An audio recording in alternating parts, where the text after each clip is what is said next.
How is everybody doing today? Welcome back to another episode of The Banker Next Door. I am your host, Dr. Joe Berquist. Today, I wanted to talk to everybody about student borrowers' problems. They've got a lot of issues going on right now. There were two reports in particular that came out from the Consumer Financial Protection Bureau, otherwise known as the CFPB, and I wanted to share both those reports with you today. Now, I'm not going to show like the full reports. We're basically going to look at basically an executive summary of each report today. I do have links to both full reports down in the description below if you want to go and check them out. But we are just going to dive into these reports. Now, these two reports, on the one end, it covers the student loan servicers, think like companies like Navient, and basically what are the issues that student borrowers are having with the servicers of their student loan debt on that end. The second report actually focuses on the student borrowers themselves and what issues that they are having in just repaying the loans that they have taken out. So we're going to look at this from both angles. And let's dive into the first one here. So again, this is from the CFPB website, and this is the annual report of the CFPB Student Loan Ombudsman.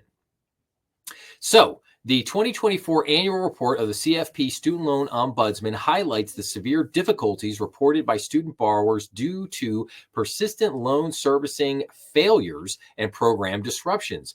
To assist struggling borrowers, the Department of Education implemented reforms resulting in billions of dollars in loan cancellation for almost 5 million borrowers. But servicing failures and legal challenges have hampered the implementation of critical loan relief efforts, including the Saving on a Valuable Education SAVE plan.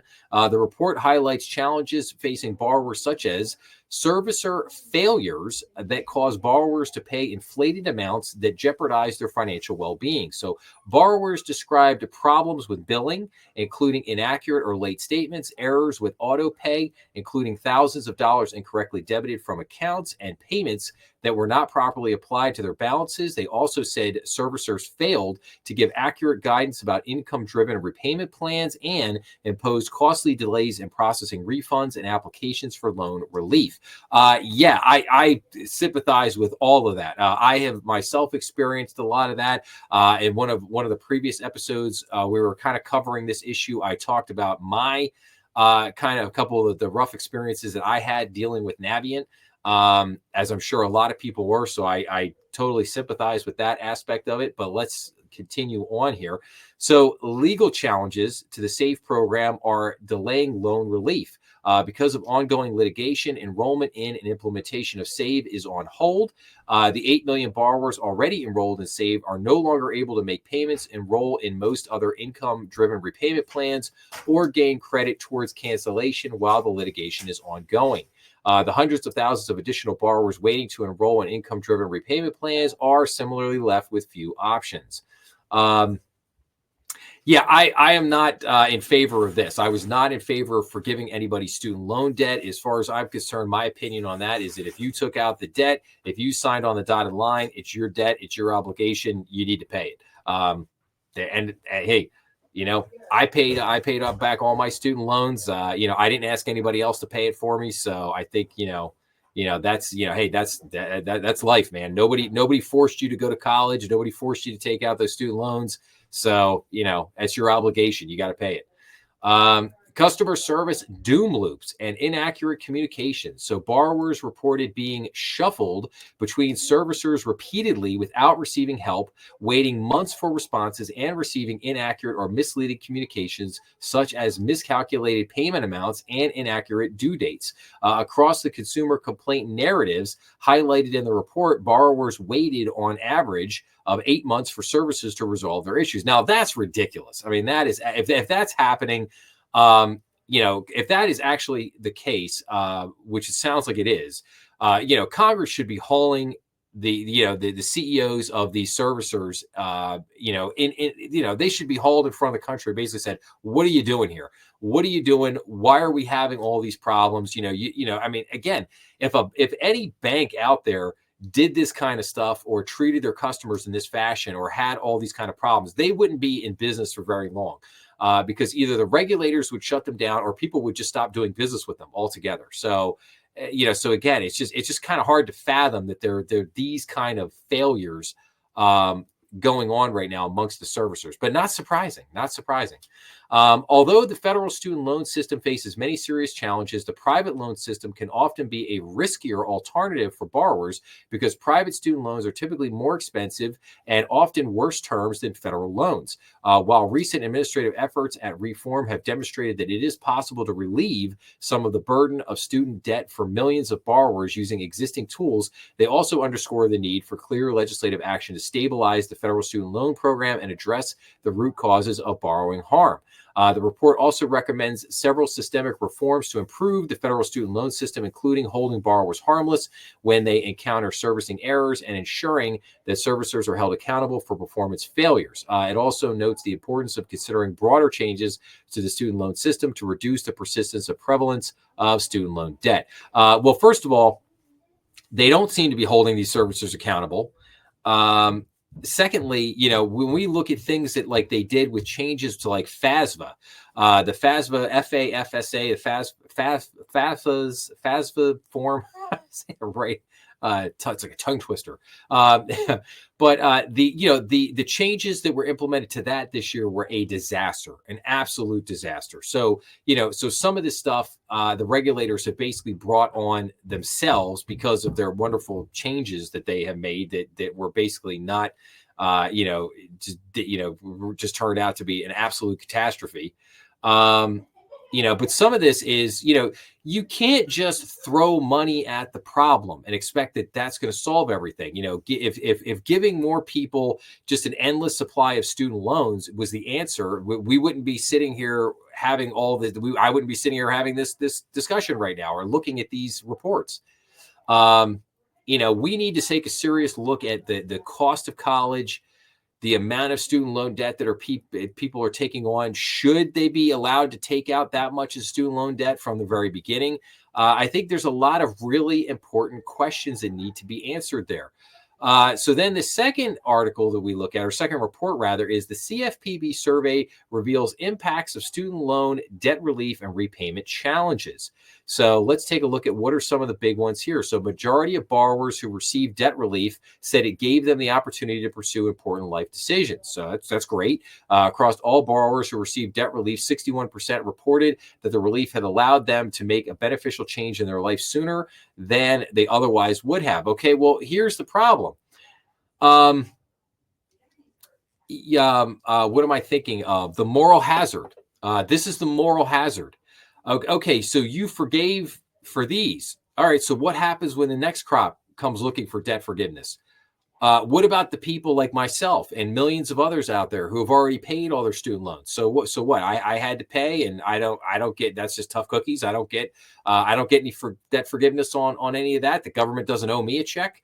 This is where the notion of bailouts. It's like the same principle. Like a bank gets in trouble. Oh, we got to bail the bank out because we got to bail that bank out because that bank is systemically important. I don't agree in 99% of the cases with bank bailouts. Should the bank be bailed out? No. If the bank screwed up and they messed up really bad, they should be allowed to fail. Should they? Now that whether or not the severity of whether the customer should be penalized for that's a kind of a different question. But it's the same notion here. You start bailing people out, and it's the slippery slope, and you start running down. Well, okay. Like I said, where's 61% reported that, oh, well, hey, we were able to go do all this great stuff. Well, that's wonderful. But now all the taxpayers are now left with having to pay. That student loan debt didn't just evaporate. It just didn't disappear like a magician into thin air. No, that was transferred onto taxpayers. Taxpayers now have to pay for your student loan debt. Congratulations, that's great. You got your loan forgiven, but now everybody else has got to pay for that. How is that fair in a fair and just system, if you will? It's not.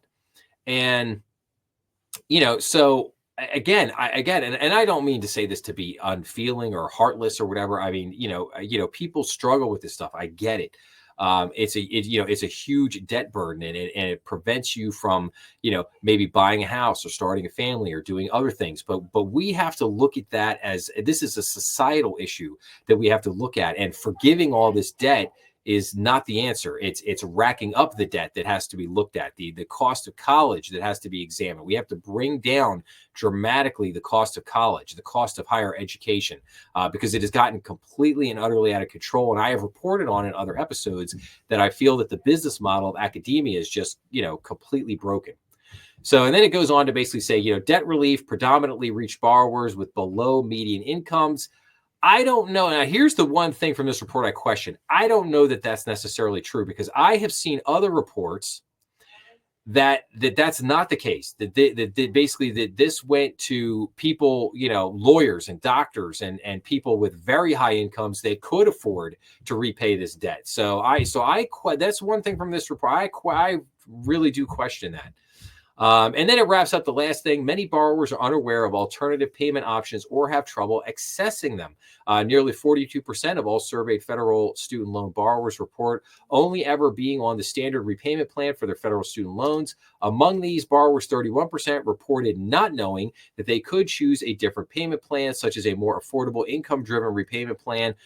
For those borrowers who were able to enroll in an income-driven repayment plan, nearly 45% say they experienced some difficulty in either enrolling in or using the income-driven payment plan. So that's interesting. So that needs to improve. That needs to be better. If there are other payment options out there available to people, the servicers and the government, the Department of Education, they need to make these things known to these college students and the people out there who may potentially be borrowing. So, but again, I wanted to share these reports with everybody. I thought these were really interesting, eye-opening reports. I think that there are some really deep conversations that we need to have around this stuff. Like I said, I am of the mind that I think that academia, that business model is broken and that it has become unsustainable, and we cannot continue going. We can't go this way. We can't continue to go to a path where it's going to cost, $100, $200, $300, $400,000 for your typical person just to get a 4-year college education. That is absurd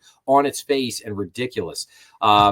And people, I think this generation is really waking up to they've woken up to that fact. They're burdened with this debt, and it is a major burden for them. And and I understand why that you would want debt relief, because you're staring down something that is a challenge is very difficult to overcome. I get it, but I also I will talk endlessly about the moral hazard and about the ramifications of doing this, what is a truly fair and balanced, if you will, solution for academia, for consumers, for society.